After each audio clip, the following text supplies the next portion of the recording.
Vlog na naman tayo mga ka-TH. So dito ka-TH, dito natin malalaman kung gaano ba ka-legit ng isang puno tulad nito. Ito old baliti, ito napakalaking baliti. So sa mga walang gamit dyan, lalo na sa mga treasure hunter na walang gadget, ito maging payo ko sa inyo. Pag ganito halimbawa, ganito kalaki yung puno, napakalaki yan, malayo-layo lang tayo konti. So mga ganitong puno, paano ba hanapin natin kung legit mga ganitong puno mga ka-TH? So maging simple lang mga ka-TH, maging payo ko sa inyo. So ikutin nyo lang yung puno na ganito. Sa mga ganitong puno kasi mga ka-TH, napakalaki yan. Sa mga ganitong puno kasi mga ka-TH, karamihan na mga ganito, sa mga puno ng mga baliti, ang hanapin natin bato. Mayroon talagang iniwan silang bato sa malapit fold ng mga puno. So sa mga ganitong puno, mayroong mga bato na hanapin natin, nagkumpirma na isang legit. So ganito ka-TH, hanapin natin ang puno ito. Ito napakalaki itong puno ka-TH.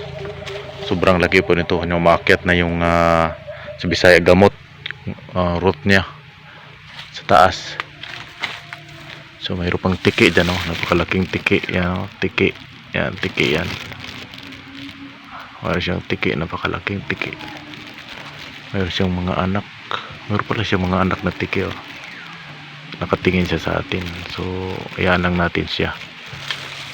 So sa ganitong situation mga ka-TH, halimbawa ang ganitong puno, ang hanapin natin bato. So dito natin mahanap within 3 meters. So mahanap natin ang bato. So, ito po yung bato ka-TH. Itong bato na to is mukhang palaka. So parang pagong na nakatingin doon papuntang east. So ibig sabihin nito, may load. So mayroon siyang deposit, mayroon siyang deposito. So mayroon siyang deposito sa nakatago. So ito papuntang west to, yan, papuntang west. Papuntang west yan. So mula sa puno na yan papuntang bato is 3 meters. So ito parang palaka. So makikita natin yan. Makikita natin yung bato is mayroong ulo. Walang mata, walang paa, yan, walang paa. Pero nakaharap sa east. So ibig sabihin, may nakatagong deposit sa east. So yan po ang ating tutuklasin. So napadaan tayo dito. Ito yung nakikita natin. Yan. So ganito lang mga ka-TH, lalo sa mga walang gadget dyan. Ganito lang hanapin yung mga legit area, halimbawa sa mga sign. Halimbawa pag ganito, baliti, mahahanap natin, old baliti. Pag walang bato, ibig sabihin walang deposito yan. So mayroon talaga mga palatandaan. Di ibig sabihin na nag-iisa lang yung sign ng hapon. So dapat dalawa yan. Yan, tulad nito. Dalawa. So papuntang east, so dyan natin na-detect ang ating humid locator within 20 meters. 25 ata yun, 20 o 25 meters. 25 meters. Dyan po na-detect yung nakaharap yung palaka. So dyan, ito may sapa yan dati, tubig, pero wala na. Wala nang tubig ngayon kasi mainit na. So wala nang tubig. So dyan nakaharap yung palaka. So ibig sabihin, mula sa puno na yan, 3 meters, doon ang palaka, nakaharap sa east. So 25 meters, doon po yung nagdetect. So ganoon lang, napakasimple lang. Kung halimbawa mayroon kang gadget, napakasimple lang. Simple lang ka-TH, makukuha mo lang talaga yung tamang bearing, di ba? Yung puno na yan, at saka yung bato na yan, at papuntang east dyan, papuntang east. So ganito yan, lagay lang na, papuntang east dyan, 25 meters galing dito sa bato na to, galing sa bato na yan. So palaka na yung sign, galing dyan 25 meters, doon po yung nagdetect yung ating locator. So positive siya, naka-align siya sa west yan, west yan, align sa west dito papuntang east. So puno 3 meters papunta dito at 25 meters papunta doon. So ganun lang, napakadali lang na hanapin kung kumpleto ka talaga at marunong ka magdecode. So ganun lang, simple lang naman. Hindi ibig sabihin na 100% talaga na marunong tayo. So mayroon lang kunti tayong kaalaman na may share sa iba, lalo na sa mga followers natin, lalo sa sunod natin YouTube channel. So ganito lang mga ka-TH, hanapin nyo lang puno. So halimbawa kung walang bato, hanapin nyo yan yung butas, pako, mga ganyan. Di magkapareha lahat ng mga gawin nilang sign. Mayroong pako, mayroong minsan binubutasan nila, minsan yung tinatawag nila yung sanga, sa Bisaya yung sanga ng kahoy, pinutol at nilagyan ng chemical, maging solid yan.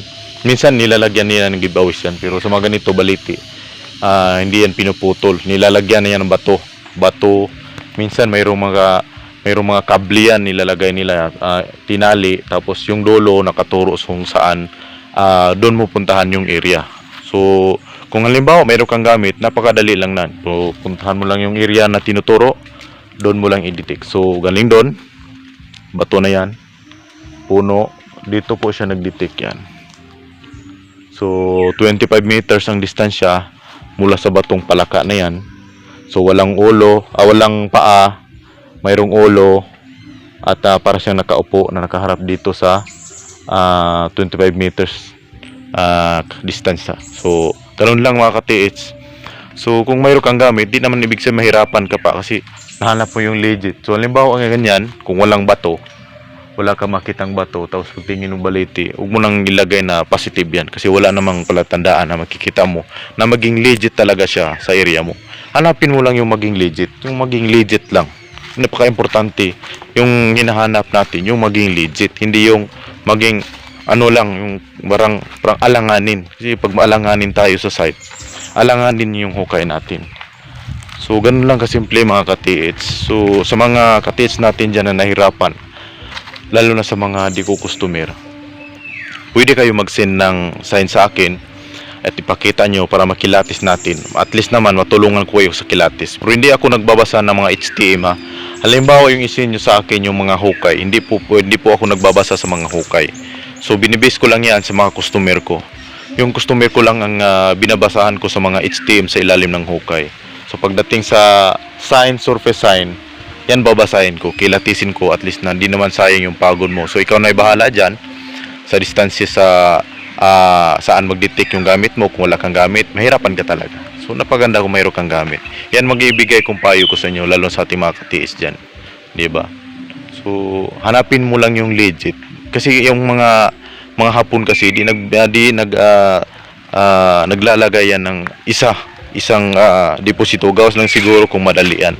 Halimbawa kung apiki na sila sa area, hinahabol na sila ng mga Amerikano kasi habulan dati, naghahabulan na sila. So halimbawa kung alanganin na sila, yan nilalagay nila sa mababaw na lang, minsan nilalagay nila sa puno, naghukay na lang sila ng forfeit at binabaon nila. Yan ang tinatawag madali ang deposito.